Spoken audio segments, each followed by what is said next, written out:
Hey, Kootenai crew. First off, I just want to thank all of you so much for being such a great team today. We had so many people step up to take different duties.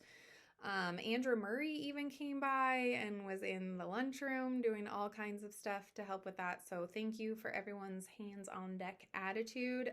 It was awesome today to have all of your support. I really appreciate it. For this afternoon's meeting, what I wanted to do was just submit this virtually to you guys so that you could see the PBIS updates. So you can watch it by the end of the day at a time that is convenient for you. So first thing I wanted to talk about is to make sure that you are filling out your weekly behavior log sheet. Thank you so much to everyone who is doing it. I want to give a special shout out to our specialists. Miss Kemick, Miss Meehan, Miss Kopsa are doing a great job with that. We have lots and lots of teachers that are filling it out. If you're not filling it out, please make sure that you are doing it. Speaking of that, even if you are dealing with a behavioral issue and you are successfully dealing with it, please continue to fill this out. Earlier today, we had our MDT meeting, which is with our SEC team and our school psychologist, and we were going through some students that have some behavioral challenges. And we were talking with Heather Howard and trying to look at previous groups the students have been in and other amazing things that their teachers before them have done. And at this time, we don't have some of the documentation we need to move forward with their referral. And so it's just another great reminder that even if you're working with some kids that have some behavioral challenges that are happening in your classroom, please make sure that you're filling these out so that we have record of that, of the things that are happening in the classroom and the ways that you are handling it. So thank you for that. In addition to this sheet, you will see on here in this second column over from where you check the location is if it's a major incident code, and those major incident codes there are right there at the bottom. If you are filling out a major incident on your weekly form, then you need to go online to the virtual major behavior input log. So I'm going to skip over to that right now to show you that log to make sure that you know what you need to fill in on that. If you are filling out a major behavior on there, it's very important that you fill out that virtual major form because that gets emailed to myself, Kelly, it gets emailed to the front office and to Heather Howard. We then input that information into PowerSchool so that it sticks with that student so that we have data to refer back to. That data also gets input into our Swiss behavior management system so that we can look for patterns. All of that information can also be used for behavioral referrals. And not just for this year, even if you're like, well, we're doing fine this year, but in upcoming years, if we're having greater challenges, we can refer back to that information. So I'm going to jump over to that virtual behavior form and walk you through that real quick. Here we go. Okay, here is the major behavior input log. I will send you the link to this to make sure that you have it. I would encourage you to either save it to your desktop or in your bookmarks bar so you have easy access. Again, if you are filling out your weekly behavior documentation and you have a major behavior, then at the end of the week, before you turn that in, make sure that you go in to fill out this major behavior log.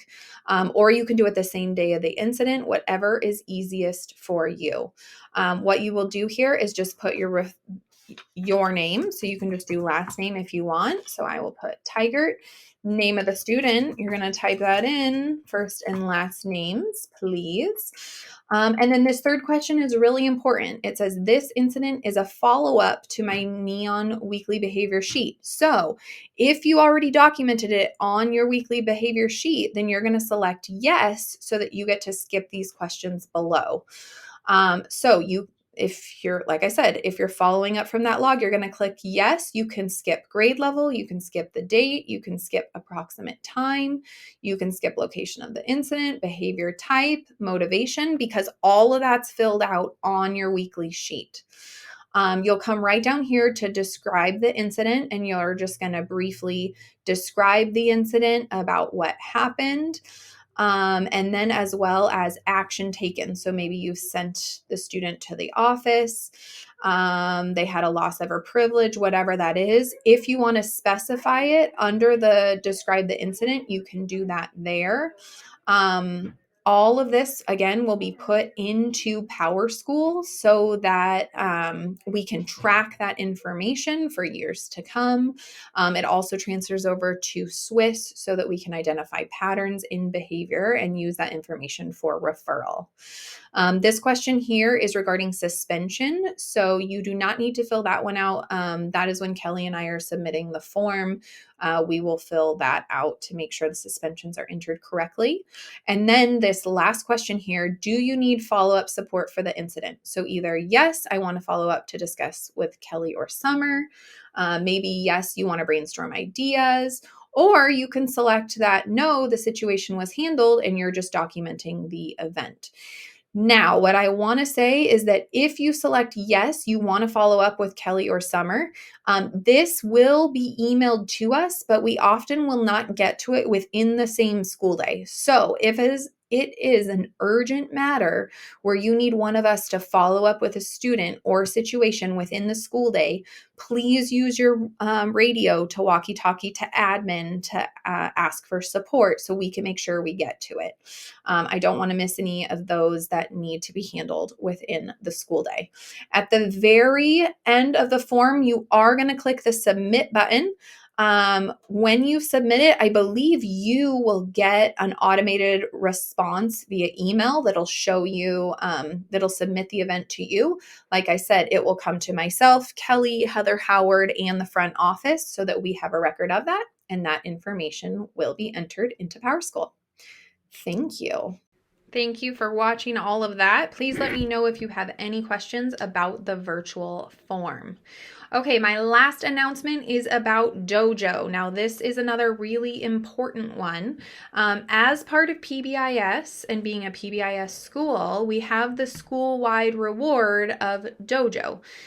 Something important that I want to note that I've heard from a variety of teachers, staff members, different groups.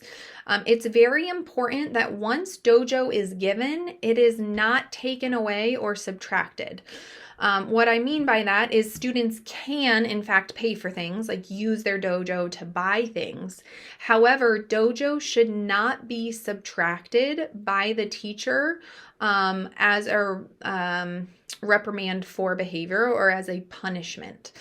It's very, again, as part of being part of PBIS, students, once they earn the Dojo, it is theirs to keep. Now, I want to give a different kind of situation scenario here. That let's say that you're working in a small group and you're working in that small group and you're calling them points. So you're giving students just different points. They've earned 10 points and then they do something in the group that's unexpected and you take away a couple points. At the end of that group, they went from 10 points down to 8 points, and that's that finalized 8 points that you're adding into Dojo. That is fine. You're not going to take away from those 8 points that you've already added into Dojo. I hope that that makes sense.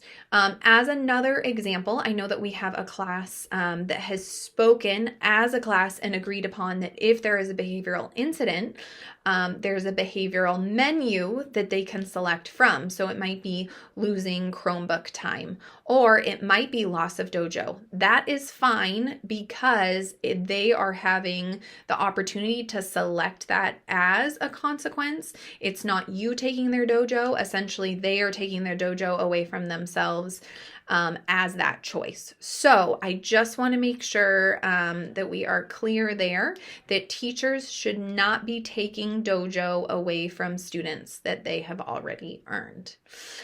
Please let me know if you have any questions, concerns, or would like clarification on that.